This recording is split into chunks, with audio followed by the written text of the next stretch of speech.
विभीषण को शरण प्राप्ति। प्रभु को दूर देखकर ही विभीषण प्रेम में मग्न ठगे से रह गए। प्रभु के मुख कमल की शोभा एकटक देखते ही रह गए। भगवान की विशाल भुजाएं हैं, लाल कमल के समान नेत्र हैं, सांवला शरीर है, सिंह के समान कंधे हैं, चौड़ी छाती अत्यंत शोभा दे रही है। अनेक कामदेवों को भी मोहित करने वाला मुख है। भगवान के स्वरूप को देखकर विभीषण के प्रेमाश्रु उमड़ आए। शरीर पुलकित हो गया। फिर मन में धीरज धरकर कोमल वचन कहे, हे नाथ, मैं दशमुख रावण का भाई हूँ। मेरा जन्म राक्षस कुल में हुआ है। मेरा तामसी शरीर है, स्वभाव से ही पाप प्रिय है, जैसे उल्लू को अंधकार प्रिय होता है। मैं अपने कानों से आपका सुयश सुनकर आया हूँ कि प्रभु जन्म मरण के भय का नाश करने वाले हैं। हे दुखियों के दुख दूर करने वाले और शरणागत को सुख देने वाले प्रभु श्री राम, मेरी रक्षा कीजिए, रक्षा कीजिए। प्रभु ने विभीषण को ऐसा कहते हुए दंडवत करते देखा तो वो अत्यंत हर्षित होकर उठे और उसे अपनी विशाल भुजाओं में भरकर हृदय से लगा लिया। छोटे भाई लक्ष्मण जी सहित गले मिलकर और उन्हें अपने पास बैठाकर श्री राम जी बोले, हे लंकेश, परिवार सहित अपनी कुशल कहो। तुम्हारा निवास बुरी जगह पर है। दिन रात दुष्टों की मंडली वहां बसती है। ऐसी दशा में हे सखा, तुम अपना धर्म किस प्रकार निभाते हो? मैं तुम्हारा सब आचार व्यवहार जानता हूँ।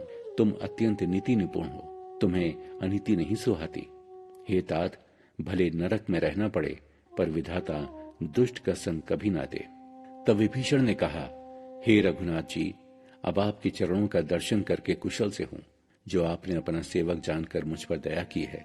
जीव स्वप्न में भी तब तक कुशल नहीं और न मन को शांति है जब तक वो सब कुछ छोड़कर प्रभु श्री राम को नहीं भजता।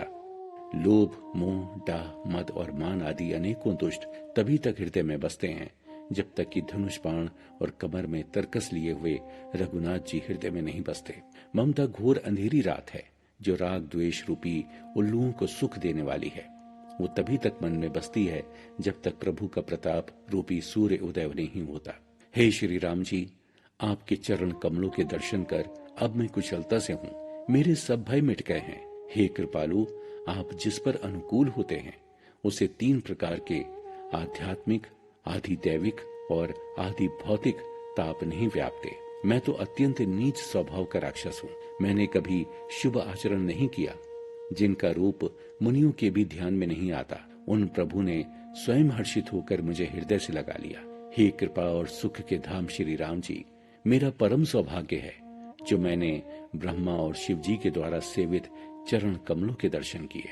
श्री राम जी बोले, हे सखा सुनो, सारी दुनिया जानती है कि कोई मनुष्य संपूर्ण जड़ चेतन का द्रोही हो, यदि वो भी भयभीत होकर मेरी शरण में आ जाए और मद मोह तथा नाना प्रकार के छल कपट त्याग दे तो मैं उसे शीघ्र साधु के समान कर देता हूँ। माता पिता, भाई, पुत्र, स्त्री, शरीर, धन, घर, परिवार और मित्र, इन सब के ममत्व रूपी तागों को बटोर कर और उन सब की एक डोरी बटकर उसके द्वारा जो अपने मन को मेरे चरणों में बांध देता है, जो समदर्शी है, जिसे कुछ इच्छा नहीं है और जिसके मन में हर्ष, शोक और भय नहीं है, ऐसा सज्जन मेरे हृदय में वैसे ही बसता है जैसे लोभी के हृदय में धन बसा रहता है।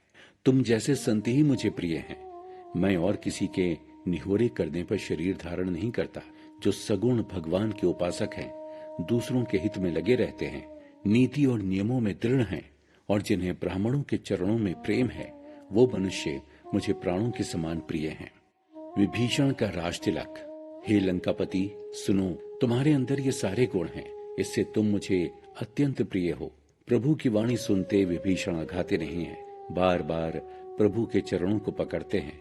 अपार प्रेम उनके हृदय में समाता नहीं है। विभीषण बोले, तो हे कृपालु, शिव जी के मन को प्रिय लगने वाली अपनी पवित्र भक्ति मुझे दीजिए। प्रभु ने एव मस्तु कहकर तुरंत समुद्र का जल मांगा, फिर उससे विभीषण का राज तिलक कर दिया। आकाश से पुष्प वर्षा होने लगी। जो संपत्ति शिव राव नहीं, दीन ही दिए 10 माथ, सोई संपदा विभीषण ही सकुची दीन रघुनाथ। अर्थात शिव जी ने जो संपत्ति रावण को 10 सिरों की बलि चढ़ाने के बाद दी थी, वही संपत्ति श्री रघुनाथ जी ने विभीषण को बहुत सकुचाते हुए दी।